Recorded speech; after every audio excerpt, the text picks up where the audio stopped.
கோபம் உங்களுக்கு 1000 கோபம் இருக்கும். மகன் செய்தது 100% பிழை. அந்த பிழையை சரி என்று சொல்வதற்கு வழியே இருக்காது. ஆனால் அன்பாக பேசி அதை சொல்ல வேண்டும், அழகாக பேசி அதை சொல்ல வேண்டும். லுக்மான் என்கிற ஒரு நபர், அவர் தன்னுடைய மகனுக்கு ஒரு உபதேசம் செய்தார். அந்த உபதேசத்திலே இதையெல்லாம் சொன்னார்.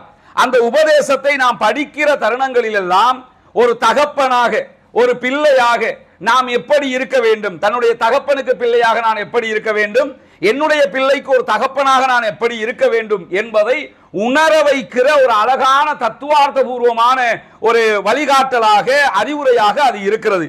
இதை பற்றி பேச ஆரம்பிக்கிற அல்லாஹு தஆலா திருமறை குர்ஆன்ல என்ன சொல்றான்னு கேட்டா, வைது கால லுக்மானுல் இப்னிஹி, லுக்மான் தன்னுடைய மகனுக்கு தகவல்களை, அறிவுரைகளை சொல்ல ஆரம்பிக்கிற போது, வஹுவ யஅலுஹு, அவர் என்ன பண்றாருன்னு கேட்டா, மகனுக்கு ரொம்ப நேர்த்தியாக இந்த தகவல்களை சொல்ல ஆரம்பிக்கிறார். சொல்ல ஆரம்பிக்கும் போது என்னன்னா, யா புனைய லா துஷ்ரிக் பில்லா, ஒரு உபதேசத்தை பண்றாரு. முதலாவது உபதேசம் என்னன்னு கேட்டா, யா புனைய லா துஷ்ரிக் பில்லா, எனது அருமை மகனே, நீ இறைவனுக்கு இணை வைத்து விடாதே. இப்ப உபதேசம் பண்ற நேரம் ஒன்று இருக்குதுல்ல, உபதேசம் பண்ணுகிற முறை ஒன்று இருக்குதுல்ல. உபதேசத்தில் என்ன சொல்றாருன்னா, எனது அருமை மகனே, நீ இறைவனுக்கு இணை வைத்து விடாதே. அது ரெண்டாவது பார்ப்போம்.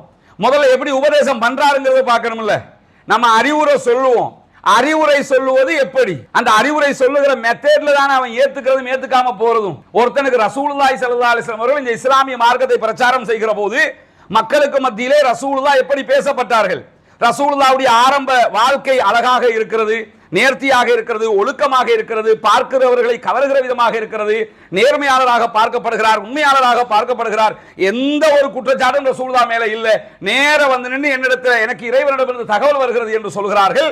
அப்படி சொல்லி கூட அந்த சமூகம் ஏற்றுக்கொள்ளவில்லை. ஒரு சில பேர் தானே ஏத்துக்க ஆரம்பிச்சாங்க. ரசூலுல்லாஹ் மேல எந்த எலிகேஷன் ஆவது இருந்ததா, நீங்க எல்லாம் வந்து பேசலாமா, நீங்க எல்லாம் பெரிய உத்தமரா, நீங்களா ரொம்ப நல்லவரா, இப்படி கேட்கிற விதமாக ரசூலுல்லாஹ்வுக்கு எலிகேஷன் இருந்ததான்னு கேட்டா அப்படியான எந்த விமர்சனமும் இல்லை.